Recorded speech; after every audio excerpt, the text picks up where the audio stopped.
Madame la ministre, bonsoir. Bonsoir.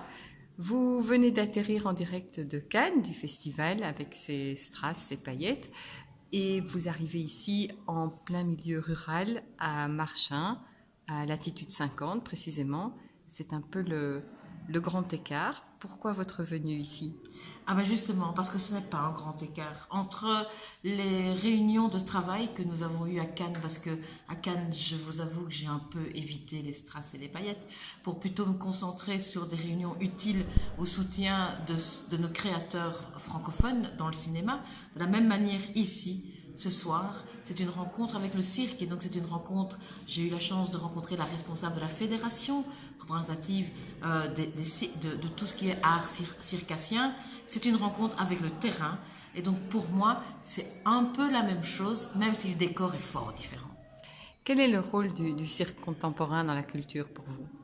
En fait, le cirque est quelque chose d'extraordinaire, puisque le cirque, quand on dit cirque, qu'est-ce qu'on fait d'abord? On a des images qui viennent, des images d'enfance, mais aussi des images de créativité, des images de rue, des images d'exploits, je ne vais pas dire sportifs, mais qui disent quelque chose de l'expression du corps. Donc on a la danse, on a l'imagination, on a la rue, on a le voyage. Et donc le cirque amène certainement une superbe synthèse de tous les arts contemporains.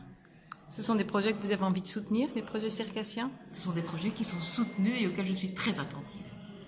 Vous avez déjà vu un spectacle des frères Forman? Non, c'est mon premier et je me réjouis parce qu'en plus, non seulement ils ont une imagination extraordinaire, parce que je me suis quand même un peu documentée avant de venir, donc l'imagination, il y a déjà eu un spectacle qui est venu ici il y a 3-4 ans et donc il y a visiblement, ils aiment Latitude 50, ils aiment ce lieu et donc ils reviennent nous montrer leur nouveau spectacle de Dead Town, hein, comme ça, et en même temps, ils ont une histoire personnelle, c'est des frères jumeaux qui ont connu la chute du mur, la fin des dictatures et des replis culturels des anciennes républiques soviétiques, ou en tout cas des anciennes républiques sous domination soviétique, et qui offrent un regard sur le monde fabuleux. Et puis ceci, à mon avis, ça doit faire certainement souvenir de leur voyage extraordinaire lorsqu'ils sont allés retrouver leur père nominé aux